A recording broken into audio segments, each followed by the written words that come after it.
Welcome students. आज हम देखेंगे frequency differentiation property of Fourier transform. Frequency differentiation property जो हमें ये बताती है कि अगर हम फ्रीक्वेंसी डोमेन वाले सिग्नल को डिफरेंशिएट करें विथ रिस्पेक्ट टू फ्रीक्वेंसी तो टाइम डोमेन वाले सिग्नल पर क्या असर पड़ेगा। अब इसके स्टेटमेंट के लिए अगर एफ टी हमारे पास टाइम डोमेन में है जिसका फूरियर ट्रांसफॉर्म है F omega, frequency differentiation property हमको बताएगी कि अगर हम इस एफ ओमेगा को डिफरेंशिएट करें तो एफ टी पर यानी टाइम डोमेन वाले सिग्नल पर क्या असर पड़ेगा। फ्रीक्वेंसी डिफरेंशिएशन प्रॉपर्टी के अनुसार अगर हम फ्रीक्वेंसी डोमेन वाले सिग्नल को डिफरेंशिएट करें विथ रिस्पेक्ट टू ओमेगा तो हमारे टाइम डोमेन वाले सिग्नल में मल्टीप्लिकेशन हो जाता है -j_t का, यानी टाइम डोमेन वाले सिग्नल के एम्पलीट्यूड में कोई चेंज नहीं आता बल्कि उसका फेज चेंज हो जाता है। तो अगर हम फ्रीक्वेंसी डोमेन वाले सिग्नल को डिफरेंशिएट करेंगे तो टाइम डोमेन वाले सिग्नल में मल्टीप्लिकेशन हो जाएगा -j_t का। इस प्रॉपर्टी को प्रूफ कैसे करते हैं, तो प्रूफ करने के लिए शुरुआत की जाती है फूरियर ट्रांसफॉर्म के फॉर्मूले से, यानी एफ ओमेगा की इक्वेशन से, जो है माइनस इनफाइनाइट से plus infinite F T E की पावर -j⍵t dt।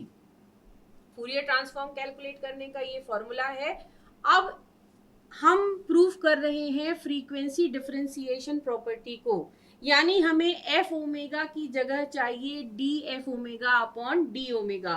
तो इस टर्म को जब हम फ्रीक्वेंसी के रिस्पेक्ट में डिफरेंशिएट करेंगे उस केस में कैलकुलेशन के लिए हमें इस पूरी इक्वेशन को ओमेगा के रिस्पेक्ट में डिफरेंशिएट करना पड़ेगा, यानी हमें कैलकुलेट करना पड़ेगा D by D omega of पूरी इक्वेशन, यानी इंटीग्रेशन -∞ से +∞ एफ टी ई की पावर -j⍵t dt।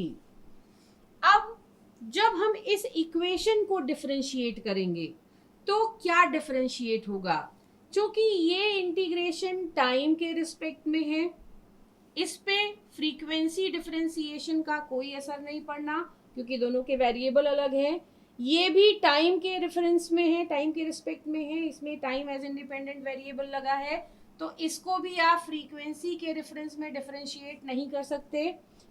इंटीग्रेशन और फंक्शन हो गया, अब बचा सिर्फ ये एक्सपोनेंशियल सिग्नल। इस एक्सपोनेंशियल सिग्नल में फ्रीक्वेंसी टर्म आई है, तो जब हम इस पूरी इक्वेशन को फ्रीक्वेंसी के रिस्पेक्ट में डिफरेंशिएट करेंगे तो बाकी की सारी चीजें कांस्टेंट की तरह बिहेव करेंगी जिनका इंटीग्रेशन हमको नहीं करना है, हमें सिर्फ इस एक्सपोनेंशियल का डिफरेंशिएशन करना है, यानी कि डी बाई डी ओमेगा इस पूरे पे जब हम करेंगे तो इंटीग्रेशन पर कोई असर नहीं पड़ेगा, सिग्नल भी टाइम के बेस पर है तो इस पर भी कोई असर नहीं पड़ेगा, यानी डी बाई डी ओमेगा होगा सिर्फ ई की पावर -j⍵t का। अब एक्सपोनेंशियल सिग्नल को हम डिफरेंशिएट जब करते हैं D by D X of E की पावर ए एक्स होता है ए ई की पावर ए एक्स के बराबर। तो यहाँ पर जब हम इसे डिफरेंशिएट करेंगे हमको मिलेगा -j⍵t, क्योंकि डिफरेंशिएशन ओमेगा के रेफरेंस पर है तो यहाँ पर हमें मिलेगा -j⍵t ई की पावर -j⍵t। फ्रीक्वेंसी के रेफरेंस में डिफरेंशिएशन करने के बाद हमें ये मिलेगा। अब इस इक्वेशन को हम रीअरेंज करके लिख सकते हैं, this is -j⍵t f t into E की power minus J omega T D T. हमने इक्वेशन को रीअरेंज किया, माइनस जे टी को हमने ले लिया यहाँ पर। अब इसके बाद इसको मान लेते हैं एफ डैश ओमेगा, मतलब D by D omega of F omega is equals to suppose F dash omega, और minus J T F T is equals to suppose F dash T. तो ये पूरा जो हमने डिराइव किया है ये बन जाएगा F dash omega is equals to integration from minus infinity to plus infinity F dash T E की power minus J omega T D T. हमें ये रिलेशन मिल जाएगा जब हम इसको एफ डैश ओमेगा और इसको एफ डैश टी मान लेंगे। अब ये मानने के बाद हमें ये हमारी अगर पहली इक्वेशन है जो फॉर्मूला था, और इसको हम मान ले दूसरी इक्वेशन, तो हमें इक्वेशन नंबर 1 और 2 को अब करना है कंपेयर। कंपेयर कैसे करेंगे? ये जो फॉर्मूला हमने लिखा था फूरियर ट्रांसफॉर्म का, यहाँ पे लिखा एफ टी, यहाँ पे लिखा एफ ओमेगा, कहा गया एफ टी का फूरियर ट्रांसफॉर्म है एफ ओमेगा। अगर ऐसा है तो ही हम ऐसे लिखते हैं। तो पहली वाली इक्वेशन में हमने कहा, या हमने उससे ये रेफर किया कि एफ टी का फूरियर ट्रांसफॉर्म है एफ ओमेगा।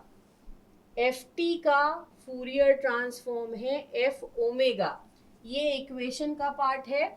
तो दूसरी वाली इक्वेशन में अगर हम आए तो ये इक्वेशन का पार्ट हो गया। एफ डैश टी का फूरियर ट्रांसफॉर्म होगा F dash omega. F dash T का फूरियर ट्रांसफॉर्म होगा एफ डैश ओमेगा।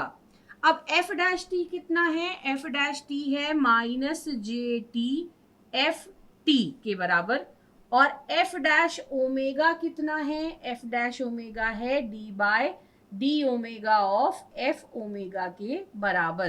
तो minus J T F T का फूरियर ट्रांसफॉर्म हो जाएगा D by D omega of F omega, और आपकी प्रॉपर्टी प्रूव हो गई।